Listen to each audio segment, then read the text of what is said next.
Deuxième épître de Pierre, chapitre 2. Il y a eu parmi le peuple de faux prophètes, et il y aura de même parmi vous de faux docteurs, qui introduiront des sectes pernicieuses et qui, reniant le maître qui les a rachetés, attireront sur eux une ruine soudaine. Plusieurs les suivront dans leur dissolution, et la voie de la vérité sera calomniée à cause d'eux. Par cupidité, ils trafiqueront de vous au moyen de paroles trompeuses.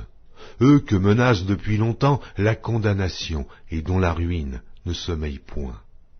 Car si Dieu n'a pas épargné les anges qui ont péché, mais s'il les a précipités dans les abîmes de ténèbres et les réserve pour le jugement, s'il n'a pas épargné l'ancien monde, mais s'il a sauvé Noé, lui, huitième, ce prédicateur de la justice, lorsqu'il fit venir le déluge sur un monde d'impies, s'il a condamné à la destruction et réduit en cendres les villes de Sodome et de Gomorrhe, les donnant comme exemple aux impies à venir, et s'il a délivré le juste Lot, profondément attristé de la conduite de ces hommes, sans frein dans leur dissolution, car ce juste, qui habitait au milieu d'eux, tourmentait journellement son âme, juste à cause de ce qu'il voyait et entendait de leurs œuvres criminelles.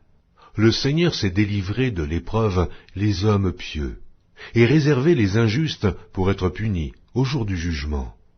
Ceux surtout qui vont, après la chair, dans un désir d'impureté et qui méprisent l'autorité. Audacieux et arrogants, ils ne craignent pas d'injurier les gloires, tandis que les anges, supérieurs en force et en puissance, ne portent pas contre elles de jugement injurieux devant le Seigneur.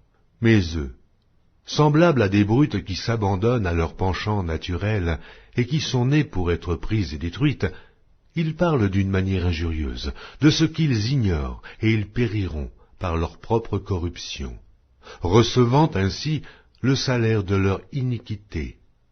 Ils trouvent leur délice à se livrer au plaisir en plein jour. Hommes tarés et souillés, ils se délectent dans leur tromperie en faisant bonne chère avec vous.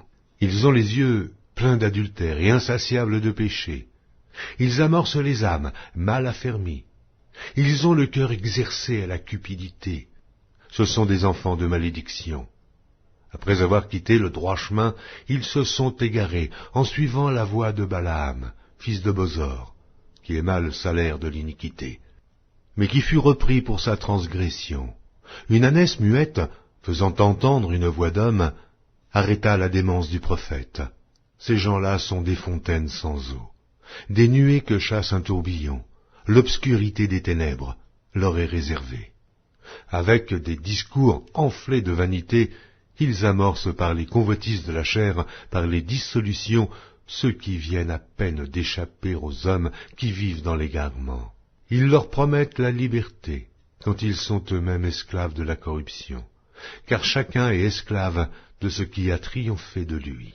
En effet, si après s'être retirés des souillures du monde par la connaissance du Seigneur et Sauveur Jésus-Christ, ils s'y engagent de nouveau et sont vaincus, leur dernière condition est pire que la première.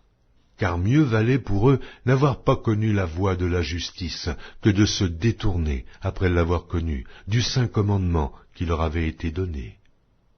Il leur est arrivé ce que dit un proverbe vrai: le chien est retourné à ce qu'il avait vomi, et la truie lavée s'est vautrée dans le bourbier.